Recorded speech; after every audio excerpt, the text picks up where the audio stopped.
रमेश जी, थोड़ा सा व्यक्तिगत प्रश्न है। जी कहिए।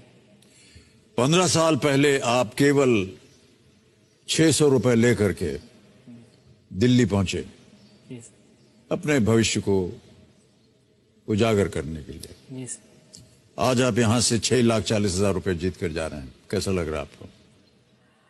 सर बहुत अच्छा। सर मैं एक बहुत छोटे से गांव से हूं और मेरे पिताजी किसान थे और किसान के घर में सर ना खाने के लिए चावल दाल तो होता है बट पैसे नकदी नहीं होते। तो वो संघर्ष था, देखा था। स्कूल, सरकारी स्कूल जाना, मुझे याद है सर पहली से 7वीं तक हम में से कोई चप्पल नहीं पहनता था और वो बुरा भी नहीं लगता था सर, क्योंकि मैं ही केवल नहीं पहनता था, क्लास में कोई भी नहीं पहनता था, किसी के पास थे ही नहीं।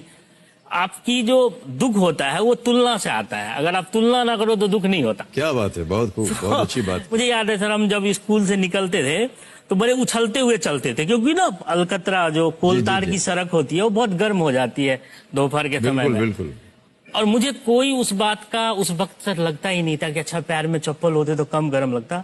हम मेढक की तरह ऐसे उछल के सारे बच्चे, वो एक अजीब ही सीन होता था। वहां से फिर पढ़ाई 10वीं के बाद ये था पिताजी का कि बच्चा पढ़े, हर किसान का मन होता है। घर की तो तकलीफें सर, हर इंसान की अपनी तकलीफें, हमारा देश कोई बहुत अमीर देश नहीं, हर की है, मेरी भी बहुत बड़ी है। पिताजी की इच्छा थी गांव के स्कूल में वही पढ़े।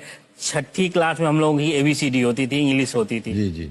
ये है कि सर अगर आप पढ़ने में ठीक हो ना तो शिक्षक आपकी बड़ी वो करने लगते हैं। हाँ, शिक्षक का जुड़ाव हो जाता है, आपको कोई वैल्यू नहीं देता ना।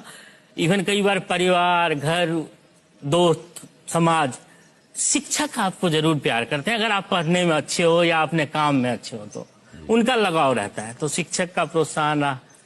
फिर पिताजी, मुझे याद है 600 रुपये दे के मुझे भेज दिया उन्होंने, हमने अपनी पढ़ाई के लिए। फिर मेरे भाई साहब आए, आज मैं इनको अपने साथ इसीलिए लाया हूँ कि ये मेरे पूरे जर्नी के हस्ताक्षर है। श्रीकांत झा है नाम, ये खुद ही बहुत कम कमाते थे और अपनी लगभग पूरी कमाई जो है मेरे पढ़ाई में दे देते थे। उन्होंने पूरी पढ़ाई कमाई अब मेरे पढ़ाई में दे दी। और क्यों लगा भाई साहब आपको कि आपको अपनी कमाई से अपने भाई को और आगे बढ़ाना चाहिए? सर मुझे लगता है कि गरीबी एक ऐसा टीचर है जो हमेशा कुछ न कुछ अच्छा करने के लिए प्रोत्साहित करते रहता है इंसान को। क्या बात है। और सही समय पे सही मार्गदर्शन मिल जाए तो इंसान वो सब कुछ हासिल कर सकता है जो उसकी दिली इच्छा है। कितनी सुंदर बात कही सर आपने। गरीबी सबसे बेहतर शिक्षक होता है, वो प्रोत्साहित करता है कि हम और आगे बढ़ें। वाह, क्या बात है, बहुत खूब। उसके बाद फिर जब आप अपने काम में लग गए तो फिर आप अमेरिका भी गए, जो आपकी एक मन में एक भावना थी, एक आशा थी कि कभी हम अमेरिका जाएं, और वहां का माहौल आपको बिल्कुल अलग लगा। क्या अलग था वहां पर? एक ये था कि हम 6ठी में ABCD पढ़े थे, तो हमारे लिए अमेरिकन कल्चर, इंग्लिश ही अपने आप में एक नई चीज है, क्योंकि आप आपके अंग्रेजी स्कूल से नहीं हो, आप एक सरकारी स्कूल से हो और हमारी प्रोनाउंसिएशन डिफरेंट होती है सर। अभी भी कई बार प्रॉब्लम आती है, अब तो दिन रात उन्हीं के साथ काम करना पड़ता है, बट हमारी प्रोनाउंसिएशन अलग है और उनकी अलग है। सर जो भी प्रोनाउंसिएशन है बहुत मीठी है। तो वो एक था, पिताजी को भी लगता था जब कभी सुनते थे आस पड़ोस में कि कोई विदेश गया है तो मेरा बेटा भी विदेश जाता। और फिर वक्त आपको जैसे जैसे आपकी मेहनत, वक्त, लोगों का साथ तो आगे ले जाता। तो मैं अमेरिका गया, इसी साल गया हूँ मेरे लिए, और ये एक सपना साकार होने जैसा है। कंपनी ने ही मुझे स्पॉन्सर किया था। तो एक अलग है सर, कई चीजों में अलग है। जैसे मुझे अलग लगा वहाँ का कि एक इंफ्रास्ट्रक्चर उनका बेहतर है, पहले से है। दूसरा कि वहाँ पे महिलाएं बहुत लिबरेटेड हैं सर, क्योंकि मेरे वहाँ पे जैसे हम यहाँ 70 लोगों की टीम है, वहाँ भी हमारे डिपार्टमेंट की 70 लोगों की टीम है, उसमें 68 महिलाएं हैं। 68 हाँ। और सर केवल 2 पुरुष और उनकी एज सर 70-75, काफी दिनों से, वो 50 साल से इस हेल्थ केयर फील्ड में है। हम लोग तो अभी 10 साल से आए हैं, 15 साल से। और वो इतना खुश हैं सर जब वो डांस करते हैं, जब वो पार्टी करते हैं।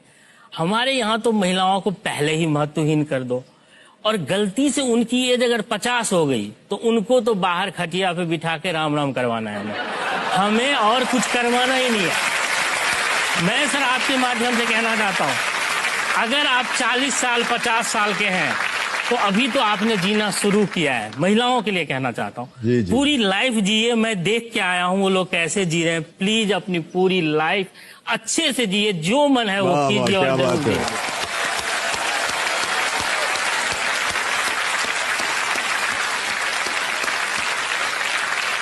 पत्नी जी, आप सुन रहे हैं कि नहीं? जी सर।